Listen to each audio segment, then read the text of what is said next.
Aujourd'hui, je vous invite à un voyage exceptionnel au cœur de la pensée de Friedrich Nietzsche, ce philosophe audacieux qui a bouleversé notre conception du destin et de l'existence. Dans cette vidéo, nous explorons la vie tourmentée de Nietzsche, ses idées radicales et surtout son œuvre phare, Ainsi parlait Zarathustra. Au fil de ce périple, je vous proposerai des anecdotes historiques, des récits inspirants et même une petite histoire fictive qui incarne ces concepts. Alors, préparez-vous à remettre en question ce que vous pourriez penser sur le destin, la morale et la quête du surhomme. C'est parti pour un voyage au-delà des apparences.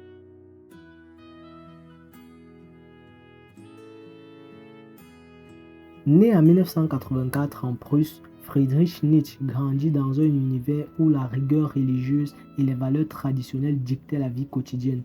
Orphelin de père dès l'âge de 5 ans, il connaît dès son plus jeune âge la perte et la solitude. Dès l'adolescence, il montre une intelligence remarquable qui lui ouvre les portes des universités les plus prestigieuses. Il avait une passion pour la philologie. Pour ceux qui ne savent pas, eh bien, la philologie est l'étude des textes anciens et de leur évolution à travers le temps. Elle englobe l'analyse linguistique, historique et critique des œuvres écrites pour en comprendre le sens, l'origine et les influences culturelles. Nietzsche, par exemple, était un philologue de formation avant de devenir philosophe. Il analysait les textes grecs et romains, ce qui a influencé sa manière de penser et d'écrire. La philologie ne se limite pas aux langages anciens. Elle permet aussi de retracer l'histoire des idées et de mieux comprendre comment les textes ont été transmis et modifiés au fil du temps. Cette passion pour la philologie se transforme rapidement en une quête plus profonde du sens et de l'existence. On raconte qu'à Leipzig, un professeur, impressionné par la vivacité d'esprit de Nietzsche, murmura à demi-voix « Cet enfant est un prophète en devenir ». Cette remarque, bien que prononcée en privé, marqua le destin de Nietzsche, qui se sentait déjà à la fois béni et maudit par son don. On raconte qu'une lettre de Nietzsche à un ami évoque comment il se sentait différent de ses pairs, incapable de partager ses pensées sans se sentir isolé. Cette solitude intellectuelle deviendra un thème récurrent dans son œuvre.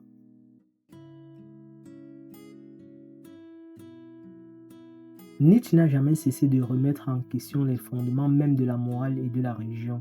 Dans ses écrits, notamment dans Le Gai Savoir, il proclame Dieu est mort. Il ne s'agit pas d'une déclaration littéraire, mais d'un constat sur la disparition de la foi absolue, laissant l'homme face à lui-même pour créer ses propres valeurs. Nietzsche raconte qu'un soir, lors de ses promenades solitaires, il leva les yeux vers un ciel constellé et se sentit soudainement abandonné par toute autorité divine. Ce moment marqua un tournant dans sa pensée où il décida de libérer l'homme des chaînes de la morale imposée. Pour Nietzsche, eh bien, l'humanité n'est qu'un état transitoire. L'idéal, c'est de dépasser ses limites et de devenir le surhomme, un être qui crée ses propres valeurs et transcende la condition humaine. Prenons un exemple contemporain. Pensez à des innovateurs qui, en refusant de suivre les conventions, ont révolutionné leur domaine. Ce n'est pas tant le talent inné que la capacité de se réinventer constamment. Ils voient dans chaque individu une force intrinsèque qui pousse à la transformation et à l'affirmation de soi. La vie n'est pas simplement de survivre, mais de se surpasser, même dans l'adversité. Dans ses journaux intimes, Nietzsche décrit des moments de férocité intérieure où il se sentait capable de tout défier pour imposer sa propre vision du monde. Imaginez devoir revivre chaque instant de votre vie en boucle. Ce concept nous force à considérer la valeur de chaque action. Seriez-vous prêt à revivre votre vie exactement de la même manière?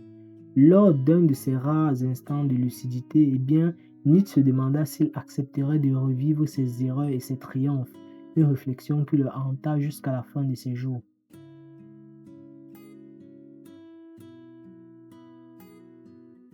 Dans Ainsi parlait Zarathustra, Nietzsche invente un personnage prophétique, Zarathustra, qui descend de sa montagne après 10 ans d'isolement pour transmettre un message radical. Ce texte, à la fois poétique et philosophique, se présente comme une fable. Zarathustra prêche la mort de Dieu, l'avènement du surhomme et l'importance de la volonté de puissance.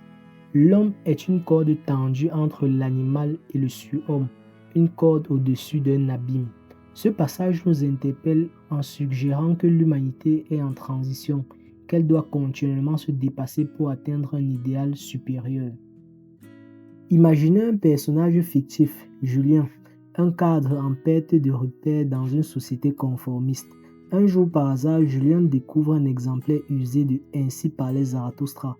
Peu à peu, il se transforme, il quitte son travail monotone, remet en question les valeurs qui l'empêchaient et se lance dans un projet audacieux. Son histoire illustre parfaitement le message de Nietzsche. Il est possible de forger son propre destin et de devenir le maître de sa vie, même si cela implique de rompre avec le confort des incertitudes établies. Julien rencontre lors de son périple des personnes qui, chacune à leur manière, ont osé défier le destin. Un artiste de rue qui refuse de vendre son âme pour le succès commercial, une entrepreneuse qui a transformé l'échec en opportunité, un vieil homme qui, malgré les épreuves, cultive la joie de vivre. Chacun d'eux représente un fragment du surhomme que Nietzsche envisageait.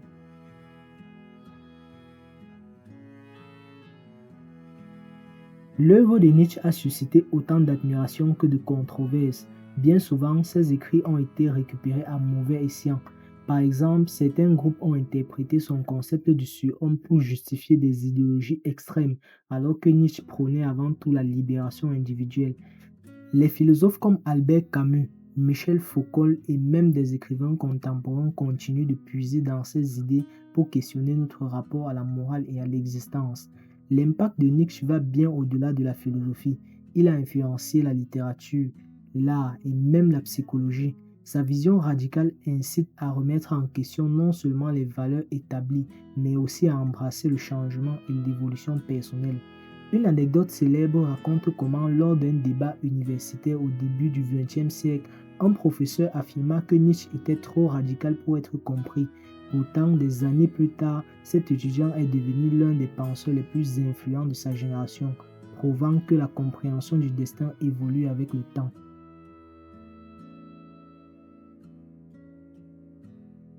Alors, comment appliquer les enseignements de Nietzsche à notre vie quotidienne? Premièrement, créer nos propres valeurs. Ne vous contentez pas des normes imposées par la société. Interrogez-vous sur ce qui vous rend véritablement heureux et construisez un système de valeurs personnelles. Deuxièmement, osez le changement. Comme Julien dans notre histoire fictive, il faut parfois quitter sa zone de confort pour se réinventer. Chaque échec est une opportunité d'apprentissage et de croissance. Troisièmement, embrasser la solitude productive. L'isolement n'est pas toujours négatif. Apprenez à cultiver votre propre esprit, à méditer et à nourrir votre créativité. Quatrièmement, adoptez la volonté de puissance. Utilisez cette force intérieure pour surmonter les obstacles, pour transformer vos rêves en projets concrets. La philosophie de Nietzsche nous invite à être audacieux, à remettre en question l'ordre établi et à devenir le créateur de notre propre destin. La clé est d'accepter que la vie est faite de paradoxes et que c'est dans le mélange de la souffrance et de la joie que se trouve notre force réelle.